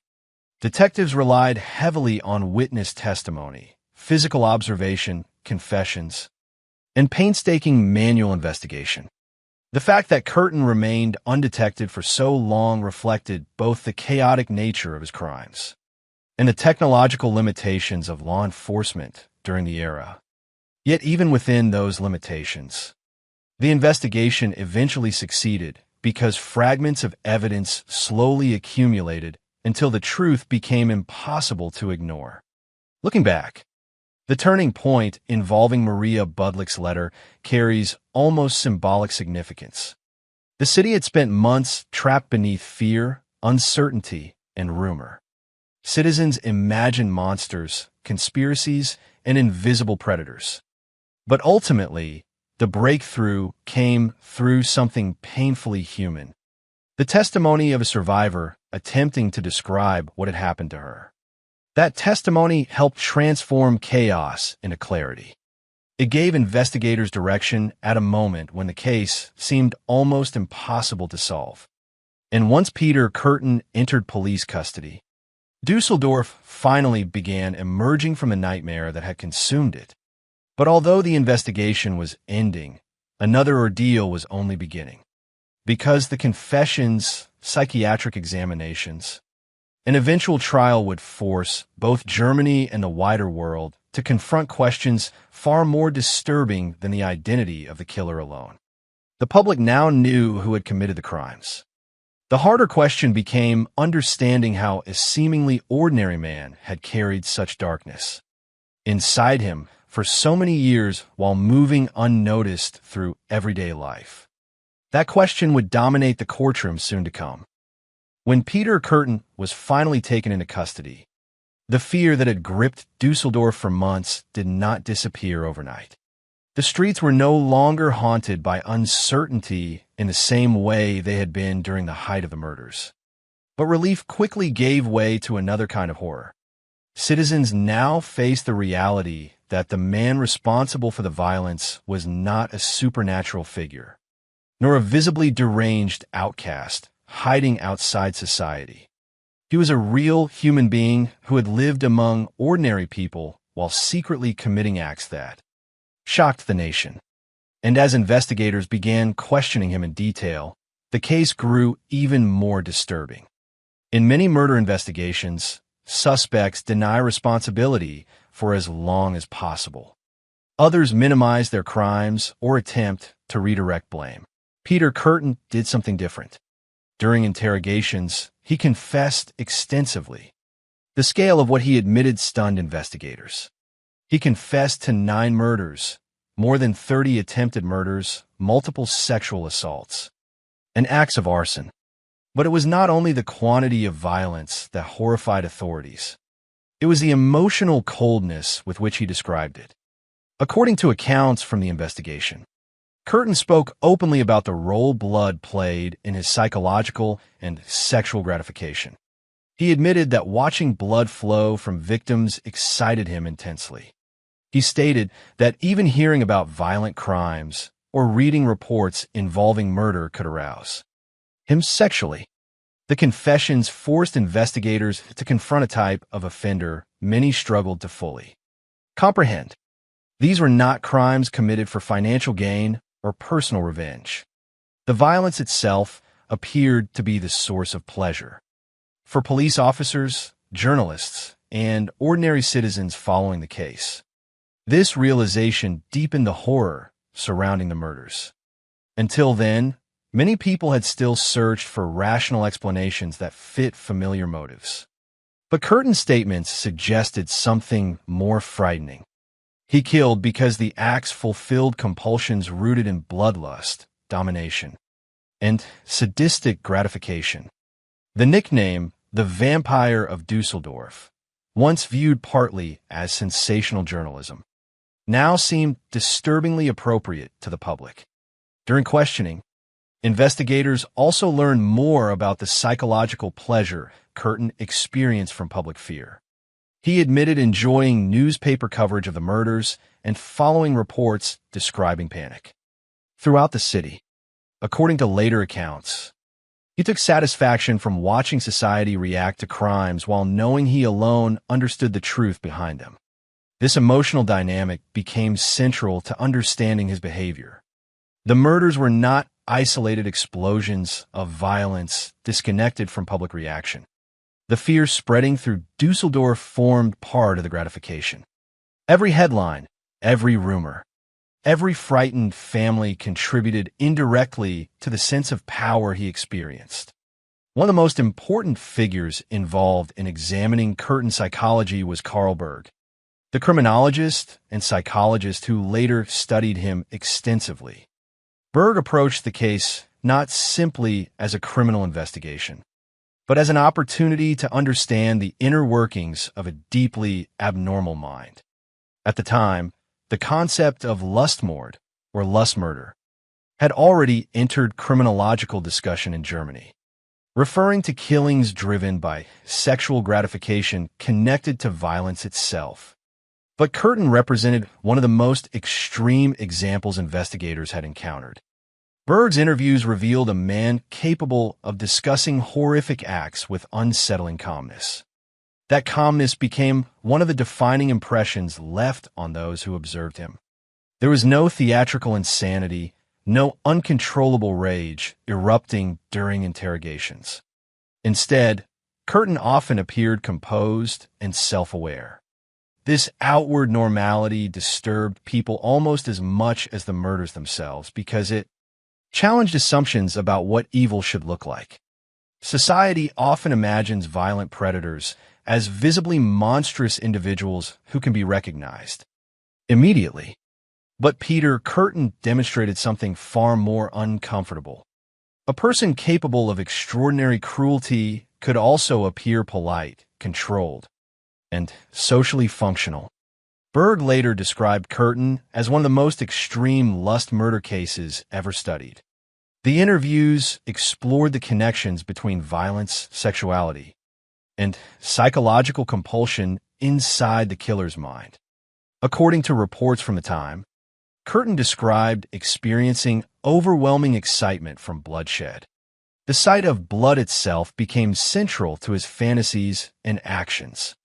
Investigators examining the murders retrospectively began recognizing patterns that now seemed unmistakable.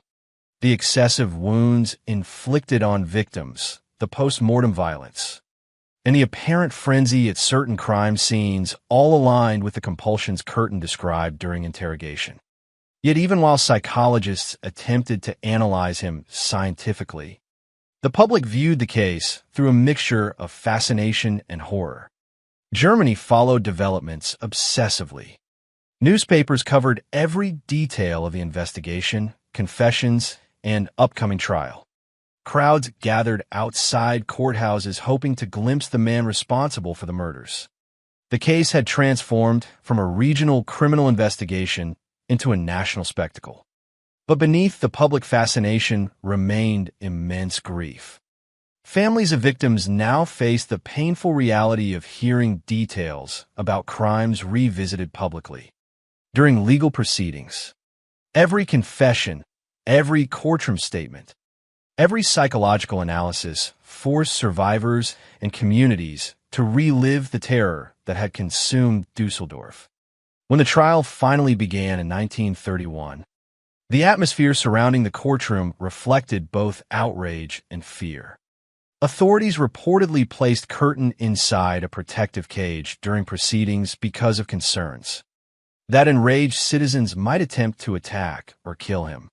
That image became symbolic of the case itself. A man isolated behind metal barriers while society attempted to confront the scale of violence he had unleashed. Inside the courtroom, prosecutors detailed the murders and assaults connected to him. The public heard descriptions of attacks against children, women, and random victims selected seemingly without mercy. The emotional impact of the testimony was enormous. Observers struggled to reconcile the calm figure sitting before them with the brutality described. Throughout the proceedings, the contrast between Curtin's outward composure and the savage nature of the crimes created a psychological tension that haunted many who followed the case. During the trial, the confessions played a central role. Investigators no longer needed to prove simply that Curtin committed the murders. The challenge became presenting the full scope of his actions and psychological state to the court. Discussions about insanity inevitably emerged. How could someone commit such acts unless mentally disturbed? Yet the issue was more complicated than simple madness. Curtin demonstrated awareness of his crimes. He understood consequences. He took steps to avoid capture. He manipulated victims and concealed his identity successfully for years. These behaviors suggested planning and control rather than complete detachment from reality. This distinction mattered legally because it influenced questions surrounding criminal responsibility. In the end, the court found him responsible for his actions. He was sentenced to death by guillotine. For many citizens, the verdict represented the official conclusion of a nightmare that had terrorized Dusseldorf and captivated Germany. Yet even as execution approached, Peter Curtin continued displaying the same disturbing psychological fixation that had defined the murders themselves. According to accounts that later became infamous worldwide, he made a final statement before execution that horrified nearly everyone who heard it. He reportedly asked whether, after his head had been severed by the guillotine, he would still be able to hear the sound of his own blood rushing from his neck. The statement became legendary not because it sounded theatrical, but because it revealed how completely blood and violence dominated his thinking even at the moment of death. Most condemned prisoners facing execution express fear, regret, denial, or desperation. Curtin instead remained fixated on blood. The remark cemented his reputation in history as the vampire of Dusseldorf. But beyond the sensationalism, the statement revealed something profoundly tragic about the psychological prison inside which he seemed to exist. Even with death moments away, the compulsions that had driven his crimes still controlled his imagination. In 1931, Peter Curtin was executed by guillotine. Officially, the reign of terror that had haunted Dusseldorf was over. The killer was dead. The investigation had ended. the city could finally breathe without fearing another attack. Yet executions rarely bring true closure in cases involving such extensive trauma. Families of victims still carried unimaginable grief. Survivors remained haunted by memories of violence. Police officers, investigators, and medical personnel who worked the case carried psychological scars of their own. And beyond Germany, criminologists and psychologists continued studying the case for years because it forced society to confront deeply uncomfortable truths about human violence. One of the most enduring questions surrounding Peter Curtin was never simply how he killed, but how he lived among ordinary people for so long without detection. He exposed the terrifying reality that monstrous acts do not always emerge from visibly monstrous individuals. Sometimes the most dangerous predators are those capable of appearing entirely ordinary until the moment violence erupts. That realization lingered long after the execution chamber fell silent. The trial had ended. The sentence had been carried out. But the shadow left behind by the vampire of Dusseldorf was far from over. After the execution of Peter Curtin in 1931, Dusseldorf slowly began returning to something resembling ordinary life. The headlines faded. Police patrols eventually became less intense. Streets that had once emptied in fear after sunset gradually filled again with workers, children, and families attempting to reclaim routines that violence had disrupted for months. On the surface, the nightmare appeared finished. The man responsible for the murders was dead. The investigation had closed. The city no longer lived beneath the immediate threat of another attack. But in cases involving prolonged public terror, endings are rarely clean. Fear does not disappear the moment a killer is arrested or executed. Trauma lingers quietly inside the people forced to live through it. For many families in Dusseldorf, the aftermath of the murders was not measured in newspaper cycles or courtroom verdicts. It was measured in empty chairs at dinner tables, in children who never came home, in routines forever altered by grief and fear. One of the dangers in discussing infamous serial murder cases is the tendency for the offender to overshadow the victims entirely. Names like the Vampire of Dusseldorf survive because sensational labels are memorable. But behind every headline connected to Peter Curtin were real human beings whose lives ended violently and whose families carried the consequences long after public attention moved elsewhere. Children like Rosa Olliger were not symbols inside a criminal case while they were alive. They were daughters, members of communities, ordinary people whose futures were stolen permanently. Women targeted by Curtin were not simply victims in the abstract sense.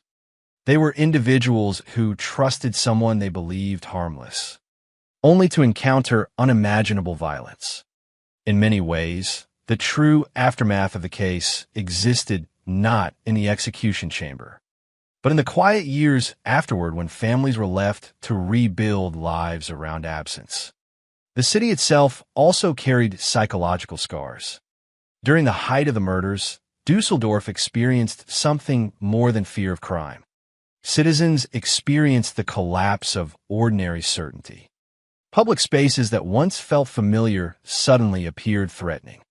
Parents who had previously considered neighborhoods safe began seeing danger everywhere. The attacks transformed routine activities, walking home after dark, traveling alone, allowing children outside, into sources of anxiety. Even after Curtin's death, memories of that fear remained embedded within public consciousness. People who lived through 1929 remembered the tension of reading newspapers each morning wondering whether another body had been discovered overnight. They remembered police whistles echoing through dark streets and conversations dominated by rumors about an unseen killer moving among them. Historical cases like this remind us that serial violence damages not only direct victims, but entire communities forced into prolonged uncertainty. Yet beyond Dusseldorf itself, the case also left a lasting impact on criminology and forensic psychology. Investigators and psychologists studying Curtin became increasingly focused on understanding offenders whose crimes appeared connected to sexual gratification, sadism, and compulsive violence. Before the 20th century, many societies explained extreme acts of murder through moral weakness, insanity, or supernatural ideas about evil.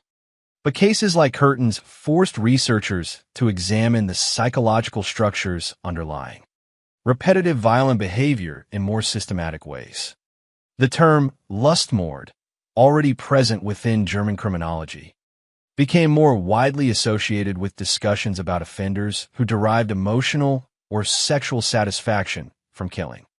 The interviews conducted by Carl Berg contributed significantly to these conversations. Berg's work examining Curtin attempted to explore how violence, blood fixation, domination, and sexuality had become psychologically intertwined inside the killer's mind. While modern criminal psychology has evolved enormously since the 1930s, the Curtin case remained historically important because it represented one of the earliest highly publicized examples of investigators trying to understand serial murder through psychological analysis rather than viewing it solely as isolated criminal behavior. The case also highlighted how difficult it can be to identify violent offenders who outwardly appear ordinary. Peter Curtin did not resemble the exaggerated image of a monster many citizens imagined while the murders were occurring. He blended into society. He interacted normally with people around him. He followed news coverage of his own crimes while remaining undetected for years. That contradiction continues haunting discussions about violent offenders today because it challenges the comforting belief that danger is always visible. Often it is not. Society repeatedly searches for obvious signs that separate predators from everyone else. But one of the most disturbing lessons of the Dusseldorf murders is that horrific violence can exist beneath surfaces appearing entirely normal. The cultural impact of the case extended far beyond criminology. The murders and the atmosphere of fear surrounding them influenced literature, journalism, and cinema. Most notably, the famous German film drew inspiration from serial murder cases that terrified Germany during that era, including the crimes associated with Peter Curtin. The film explored themes of public panic, mob justice, fear of hidden predators, and the psychological anxiety created when society realizes danger can move invisibly within ordinary life. Even decades later, echoes of the Dusseldorf murders continued appearing in true crime writing, documentaries, and psychological studies. Yet the enduring fascination with cases like this creates ethical questions as well. Why do certain crimes remain embedded in public memory long after others fade? Part of the answer lies in fear. Serial murder cases strike deeply at the human need to believe the world follows understandable rules. Crimes motivated by greed, jealousy, or revenge at least appear connected to recognizable human emotions. But compulsive violence without clear, rational motive unsettles people differently because it seems unpredictable and difficult to prevent. Peter Curtin frightened society not only because he killed, but because his motivations appeared alien to ordinary emotional experience. The idea that bloodshed itself could become a source of pleasure challenged basic assumptions about human behavior. At the same time, there is always a danger that notorious offenders become mythologized over time. Nicknames like the Vampire of Dusseldorf can unintentionally transform real suffering into dark folklore. That is why it remains important to separate historical reality from sensationalism. Peter Curtin was not a supernatural creature emerging from nightmares. He was a human being responsible for horrific crimes against vulnerable people. understanding that humanity matters because it prevents society from distancing itself too easily from the uncomfortable realities these cases reveal. Evil does not always arrive wearing a monstrous face. Sometimes it exists quietly behind ordinary appearances until violence exposes what was hidden underneath. Another enduring aspect of the case involves the role of chance in criminal investigations. For months, police struggled unsuccessfully to identify the killer despite widespread panic and extensive investigative efforts. Ultimately, one of the most important breakthroughs emerged because a survivor's letter was accidentally delivered into police hands. That detail remains profoundly unsettling because it suggests how close the investigation may have come to failure. Without that accident, how much longer might the murders have continued? How many additional victims might have suffered?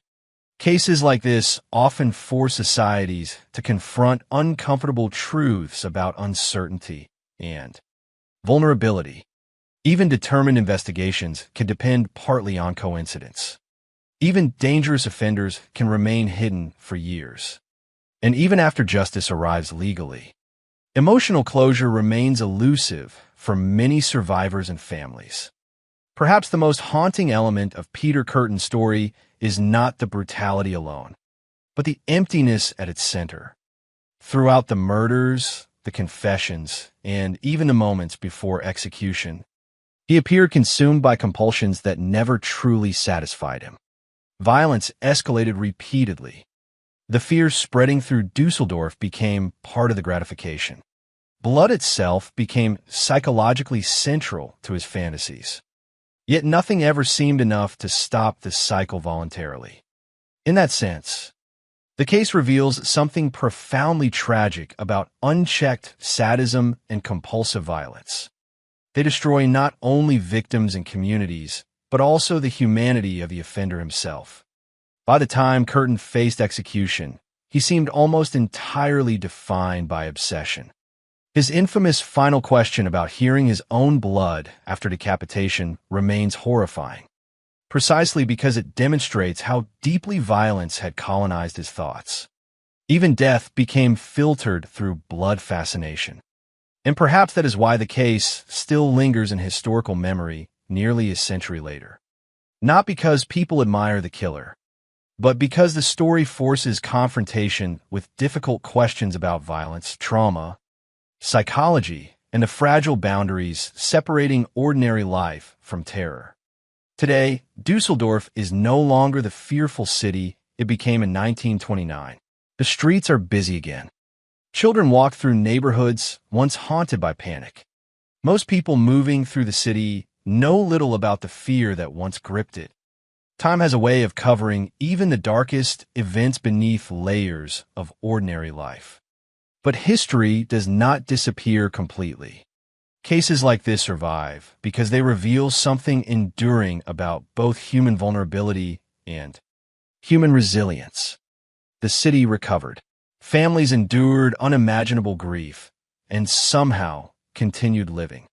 Investigators adapted and learned lessons that influenced future criminal psychology. Society confronted fears that once seemed incomprehensible and gradually moved forward. Yet the shadow of the vampire of Dusseldorf never vanished entirely from public memory. It remains as a reminder that the most frightening dangers are often not the supernatural monsters imagined in folklore, but the real human beings capable of carrying extraordinary darkness behind ordinary faces. And in the end, perhaps that is the final lesson left behind by Peter Curtin. The true horror of the case was never simply the bloodshed itself. It was the realization that evil had walked unnoticed through crowded streets, sat quietly among ordinary citizens, read newspapers describing its own crimes, and watched fear spread through an entire city while appearing to almost everyone around him completely normal. The streets of Dusseldorf eventually became quiet again. But for those who lived through the terror of 1929, some part of that fear likely remained forever, hidden in memories of dark roads. unanswered questions, and the knowledge that for a time, a predator had moved invisibly among them. There is something uniquely unsettling about crimes that continue haunting public memory long after. Everyone directly involved is gone. Many murders fade into history as records inside forgotten archives. Their details eventually swallowed by time. But certain cases survive generation after generation because they touch something deeper than curiosity. They force society to confront uncomfortable truths about fear, violence, and human nature itself. The story of Peter Curtin became one of those cases. Nearly a century later, the name still appears in books, documentaries, criminology studies, and discussions about the psychology of serial murder. Yet what continues haunting people is not only the brutality of crimes. It is the atmosphere surrounding them, the image of an ordinary city slowly consumed by fear while the man responsible walked unnoticed among the population. In many ways, the Dusseldorf murders represented more than a criminal investigation. They became a portrait of society, realizing that danger does not always announce itself clearly. During the months of terror in 1929, citizens searched desperately for reassurance. They wanted to believe the killer would look visibly monstrous, that evil could somehow be recognized on sight. But Peter Curtin shattered that illusion. Witnesses and investigators alike described someone capable of appearing calm, polite, and socially functional. He was not isolated from society. He moved within it. And that reality remains deeply disturbing because it undermines one of humanity's most comforting assumptions: the belief that the truly dangerous can always be identified before harm occurs. Cases like this also reveal how fear transforms communities. Before the murders, Dusseldorf was simply a city filled with ordinary routines. Workers traveled familiar streets. Children played outside. Families built predictable lives around schedules, neighborhoods, and habits repeated daily. But fear changes the meaning of ordinary places. A quiet road becomes threatening after sunset. A stranger's smile begins to feel suspicious. Parents stop trusting familiar surroundings. During the height of the investigation, the city itself seemed psychologically altered. People no longer moved through public spaces with the same confidence. Every new newspaper headline intensified the tension. Every unsolved attack expanded uncertainty. Citizens did not merely fear becoming victims. They feared not knowing where danger existed. That uncertainty can be psychologically devastating because human beings naturally search for patterns and explanations during crisis. The Dusseldorf murders offered very few comforting answers. Even after the arrest and execution of Curtin, the emotional consequences remained. Trauma rarely ends cleanly. Survivors carry memories that continue shaping their lives long after public attention disappears. Families connected to victims had to live with unimaginable absence while the rest of society slowly moved forward. Communities forced to endure prolonged fear often emerge permanently changed, even if those changes become invisible over time. Children who grew up during the murders likely remembered adults speaking in frightened whispers about a killer roaming the city. Parents remembered waiting anxiously for loved ones to return home safely after dark. Police officers remembered the exhaustion and pressure of chasing an offender who seemed to vanish repeatedly into ordinary life. History often reduces such experiences into timelines and summaries. But for those who lived through them, the fear was immediate and personal. Another reason the case continues attracting attention is the disturbing psychological insight revealed through Curtin's confessions. During his interrogations, he described bloodlust, sexual gratification connected to violence, an emotional pleasure derived from public fear. Those admissions force criminologists to examine forms of compulsive violence that many people at the time struggled even to conceptualize. prior to the 20th century, society often explained extreme brutality through broad ideas like madness or moral corruption. But the Dusseldorf murders highlighted something more complicated. Curtin appeared capable of understanding his actions rationally while simultaneously being driven by compulsions tied deeply to sadism and blood fixation. This distinction influenced the development of modern criminal psychology and forensic profiling in important ways. Researchers studying violent offenders increasingly recognized that serial murder could involve patterns of fantasy, ritualized behavior, emotional gratification, and psychological escalation rather than spontaneous rage alone. The work conducted by Carl Berg became historically significant because it attempted to document these psychological mechanisms systematically. Even today, criminologists studying violent offenders often revisit historical cases like Curtin's because they provide early insight into compulsive homicidal behavior. Yet there's also a moral tension in discussing notorious killers. Society remains fascinated by cases involving extreme violence. But fascination can easily drift toward mythologizing offenders instead of remembering victims. Nicknames such as the Vampire of Dusseldorf create memorable imagery that survives culturally, sometimes overshadowing the lives destroyed beneath the mythology. This happens repeatedly throughout true crime history. The offender becomes infamous while victims gradually disappear from public memory. But if there is any responsible way to revisit cases like this, it requires remembering that the true story is not about the killer's legend. It is about the people whose lives ended violently and the communities forced to endure fear because of his actions. One of the most tragic realities of serial violence is how random it often feels to victims. The individuals targeted by Curtin were not famous figures or powerful people protected by security and status. Many were simply vulnerable individuals crossing paths with the wrong person at the wrong moment. Children walking home, women accepting conversation from someone who appeared harmless, ordinary citizens moving through everyday routines. That randomness intensified the horror because it stripped away the comforting illusion that danger always follows predictable rules. Looking back now from the perspective of modern true crime analysis, it can be tempting to search the story for hidden clues or inevitable warning signs that should have prevented the murders earlier.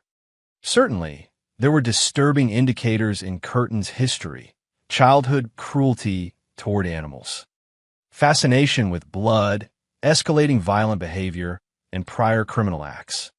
But hindsight creates clarity unavailable to people living events in real time. Investigators in the early 20th century lacked many forensic and psychological tools considered standard today. There were no computerized criminal databases, no modern profiling systems, no DNA analysis. Police often relied heavily on witness statements, confessions, and physical observation. The fact that Curtin avoided capture for so long reflected not only his manipulative behavior, but also the limitations of investigative systems during that era. Even the final breakthrough emerged partly through chance: a misdelivered letter from survivor Maria Budlick that reached investigators unexpectedly. That detail remains haunting because it suggests how fragile the path toward justice sometimes becomes. History is filled with moments where tiny accidents alter enormous outcomes. Without that letter, the murders may have continued far longer. The cultural legacy of the case also endured through art and cinema. Fear surrounding hidden predators moving through urban society became a recurring theme in German storytelling during the early 20th century. The influence of the Dusseldorf murders could be felt most famously in M, which explored themes of paranoia, mob fear, public hysteria, and the terrifying realization that monstrous violence can hide beneath ordinary appearances. The film's atmosphere echoed the anxieties that had consumed Germany during the era of curtains. Crimes. Even today, modern crime fiction and psychological thrillers continue drawing upon fears first intensified by historical cases like this one. Yet perhaps the most unsettling aspect of Peter Curtin's story is how little emotional resolution it ultimately offers. Some criminal cases conclude with clear moral clarity, a motive explained, justice achieved, order restored. The Dusseldorf murders resist that simplicity. Even after the arrest, confessions, and execution, the central horror remained difficult to fully process because the motivations themselves seemed so alien to ordinary experience. Bloodshed was not merely a tool for Curtin. It became emotionally and sexually central to his compulsions. Public panic itself became rewarding to him. Violence escalated because previous acts no longer satisfied the impulses driving him. These realities force confrontation with uncomfortable truths about the extremes of human psychology. There is no satisfying explanation capable of fully reducing such behavior into something easily understandable. And maybe that is why the case still lingers so powerfully in public memory. Human beings naturally seek stories with clear meaning. But some crimes leave behind only fragments of understanding, surrounded by grief and unanswered questions. In the decades following the murders, Dusseldorf continued changing, modernizing, and growing like every major European city. New generations filled streets once haunted by fear. Buildings changed. Newspapers stopped printing daily reports about a killer. Life moved forward because societies always move forward eventually, even after trauma. Yet history has a long memory. Beneath ordinary modern life lie echoes of earlier fears carried silently through time. Somewhere in old archives remain photographs, police reports, witness statements, and newspaper headlines documenting the months when an entire city feared the dark. Somewhere in forgotten family histories remain memories of children warned not to walk alone after sunset because a murderer was still free. And somewhere within the broader history of criminology remains the shadow of a case that changed how investigators thought about serial violence forever. In the end, perhaps the story of the vampire of Dusseldorf is not ultimately about one man alone. It is about vulnerability, about fear spreading through ordinary lives, about how violence can fracture a community's sense of safety almost overnight. And it is about the unsettling realization that evil rarely arrives in forms people expect. Sometimes it moves quietly through crowded streets wearing an ordinary face, unnoticed until tragedy forces society to look closer. The murders committed by Peter Curtin ended nearly a century ago. But the questions raised by the case about violence, psychology, fear, and the hidden darkness human beings may carry inside themselves never truly disappeared. That is why the story still endures. Not because the killer deserves remembrance, but because the fear he created revealed something timeless and deeply human. The streets of Dusseldorf eventually became quiet again. The headlines faded.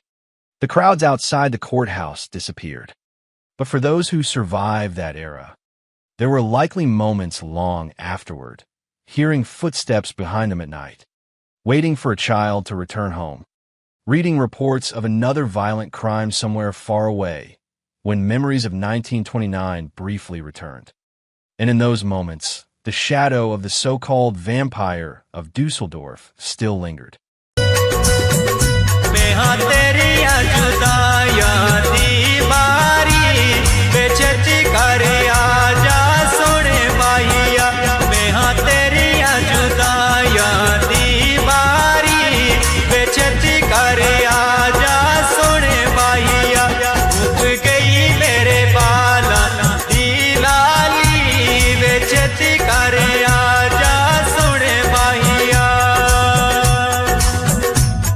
गई मेरे बाला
जदू दा तू गया माही जान बाड़ी टंगी है जदू दा तू गया माही जान बाड़ी टंगी है दुख बड़े बंडन वाला कोई भी ना संगिए वो दुख बड़े बंडन वाला कोई भी ना संगिए सारी सारी रात तेरी यादां विच लंघी है सारी सारी रात तेरी यादां विच लंघी है ओ जीत जान में तेरे पीछे ठाड़ छोड़ी वे छेती कर आजा सोने माहिया मैं हाँ तेरिया जुदाइयां दी मारी वे छेती कर आजा सोने माहिया उग गई मेरे बाला दी लाली वे छेती कर आजा सोने माहिया